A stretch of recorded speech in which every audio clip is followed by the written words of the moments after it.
গড়ে থাকা মাত্র দুটি উপকরণে খুবই মজার একটি নাস্তা রেসিপি আজকে শেয়ার করব। আলু আর আটা থাকলেই এই রেসিপিটা আপনারা ঝটপট বানিয়ে নিতে পারবেন। আমার চ্যানেলে এই রেসিপিটা আরেকটা দেওয়া আছে, তো এই রেসিপিটা আমার কাছে খুবই ভালো লেগেছে, তো এর জন্য আজকে আমি এই রেসিপিটা আবারও তৈরি করে নিলাম। কিন্তু এই রেসিপিটা আমি অন্য শেপে তৈরি করেছি। হ্যালো এভরিওয়ান, আসসালামু আলাইকুম। সবাই কেমন আছেন? আশা করি সবাই আল্লাহর রহমতে সুস্থ আছেন, ভালো আছেন। আলহামদুলিল্লাহ, আমরাও আল্লাহর অশেষ রহমতে ভালো আছি।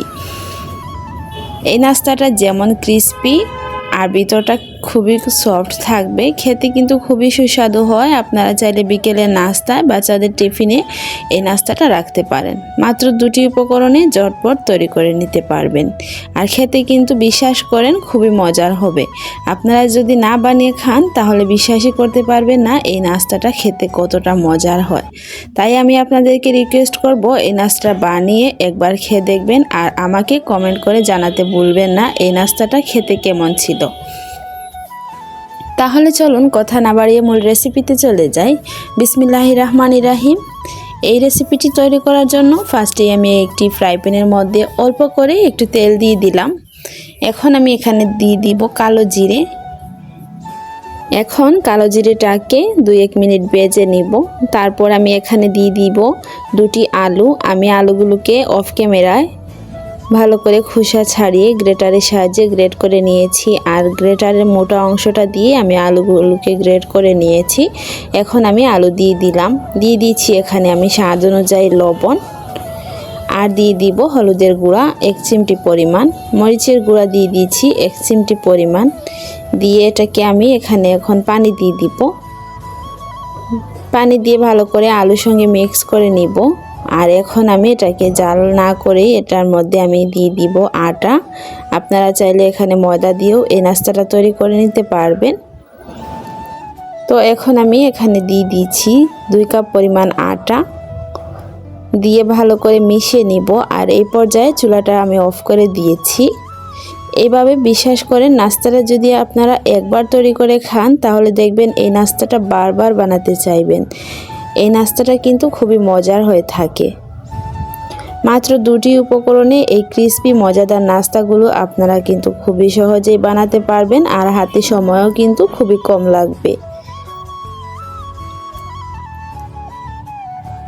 তো দেখতে পাচ্ছেন আমি এখানে একটা ডো মাখিয়ে নিয়েছি। এখন আমি ডোটাকে খুবই সুন্দরভাবে মথে নেব। হালকা একটু ঠান্ডা হয়ে এলে এটাকে আমি মথে নিচ্ছি। এখন দেখুন খুবই গরম আছে, এর জন্য আমি হাত দিয়ে ধরতে পারছি না এটাকে। আর এভাবে আস্তে আস্তে করে আমি একটা সফট ডো তৈরি করে নিব। ভালো করে এটাকে আমি মাখিয়ে নিয়েছি দেখুন, আর একটা পর্যায়ে দেখবেন এটা খুবই সুন্দরভাবে মসৃণ হয়ে গিয়েছে। এখন আমি হাত দিয়ে এটাকে একটু চ্যাপটা করে নিয়েছি। তারপর বেলুনের সাহায্যে এটাকে আমি একটু বেলে বড় করে নিয়েছি, আর এটাকে কিন্তু একটু মোটা সাইজ করে বেলে নিতে হবে। এখন আমি একটা ছুরির সাহায্যে সাইড থেকে কেটে নিচ্ছি, নিয়ে এটাকে আমি চারকোনা শেপে একটু সমান করে নিলাম। এতে করে নাস্তাগুলো শেপটা খুবই সুন্দর আসবে। এই পর্যায়ে আপনারা নাস্তাগুলো আপনাদের পছন্দ মতো শেপ করে নিতে পারেন। আমি এখানে নাস্তাগুলোকে চারকোনা শেপ করে কেটে নিব। দেখতে পাচ্ছেন প্রথমে আমি এটাকে লম্বা করে কেটে নিয়েছি, তারপর এটাকে আমি এভাবে চারকোনা শেপ করে নিয়েছি। এভাবে আমার কাছে ভালো লেগেছে। আপনারা যে কোনো ডিজাইনে আপনাদের মন মতো এই নাস্তাটা তৈরি করে নিতে পারবেন, তবে এই নাস্তার স্বাদ কিন্তু একই রকম থাকবে। এখন আমি নাস্তাগুলোকে ভেজে নিব। এর জন্য একটি ফ্রাই প্যানে তেল হালকা গরম করে নিয়েছি, আর একে একে নাস্তাগুলো দিয়ে দিব। প্রথমে নাস্তাগুলোকে চুলার আঁচটা কমিয়ে ভেজে নিব, যাতে করে আলুটা ভালোভাবে সিদ্ধ হয়ে যায়। এখানে কিন্তু আলুটাকে আমি সিদ্ধ করিনি, কাঁচা আলুতেই কিন্তু ডো মাখিয়ে নিয়েছি। এর জন্য চুলার আঁচ কমিয়ে রেখে নাস্তাগুলোকে প্রথমে ভেজে নিতে হবে। নাস্তার এক পাশ হয়ে এলে আমি নাস্তাগুলোকে উল্টিয়ে দিচ্ছি অপর পাশ হওয়ার জন্য। আর এইভাবে করে আমি নাস্তাগুলোকে ক্রিস্পি করে ভেজে নিব। এই নাস্তাগুলোকে যত বেশি ক্রিস্পি করে ভাজবেন দেখবেন খেতে কিন্তু খুবই মজা লাগবে। আপনারা যে কোনো সস অথবা মেয়োনিজের সাথে নাস্তাগুলো পরিবেশন করতে পারবেন। দেখতে পাচ্ছেন নাস্তাগুলো খুবই সুন্দর একটা ব্রাউন কালার চলে এসেছে। এখন আমি নাস্তাগুলোকে উঠিয়ে নিব, আর তেল জড়িয়ে আমি নাস্তাটাকে উঠিয়ে পরিবেশন করে আপনাদেরকে দেখিয়ে দিচ্ছি।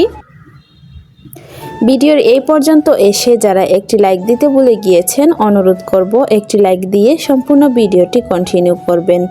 আর আমার চ্যানেলে যদি নতুন হয়ে থাকেন, আমার ভিডিওর কোনো অংশ আপনাদের কাছে ভালো লাগে, তাহলে প্লিজ আমার চ্যানেলটিকে সাবস্ক্রাইব করে পাশে থাকা বেল আইকনটি অলে প্রেস করে রাখবেন। এতে করে আমি নতুন কোনো ভিডিও আপলোড করার সাথে সাথে নোটিফিকেশন আপনাদের কাছে পৌঁছে যাবে। দেখতে পাচ্ছেন মাশাআল্লাহ নাস্তাগুলো কতটা ইয়াম্মি হয়েছে আর খুবই সুন্দর হয়েছে নাস্তার কালারটা। তো এখন আমি একটা নাস্তা আপনাদের সাথে ভেঙে শেয়ার করব। এই ক্রিস্পি মজাদার নাস্তাটা বানাতে চাইলে আপনারা কিন্তু মাত্র 2টি উপকরণেই বানিয়ে নিতে পারবেন। আর খুবই সহজে এই নাস্তাটা ঝটপট যে কেউ বানাতে পারবে। তাই আমি আপনাদের সাথে আবারও রিকোয়েস্ট করব, এই নাস্তাটাকে আপনারা একবার হলো বাসায় বানিয়ে দেখবেন, খেতে কিন্তু খুবই ভালো লাগবে। যাকে এই নাস্তাটা বানিয়ে খাওয়াবেন সে আপনাকে জিজ্ঞেস করবে যে এই নাস্তাগুলো কিভাবে তৈরি করেছো। তো এই ছিল আমার আজকে নাস্তার রেসিপি। আপনাদের কাছে কেমন লাগলো প্লিজ কমেন্ট করে জানাবেন। সবাই অনেক বেশি ভালো থাকবেন, সুস্থ থাকবেন। দেখা হবে পরবর্তী কোনো ভিডিওতে। আল্লাহ হাফেজ, আসসালামু আলাইকুম।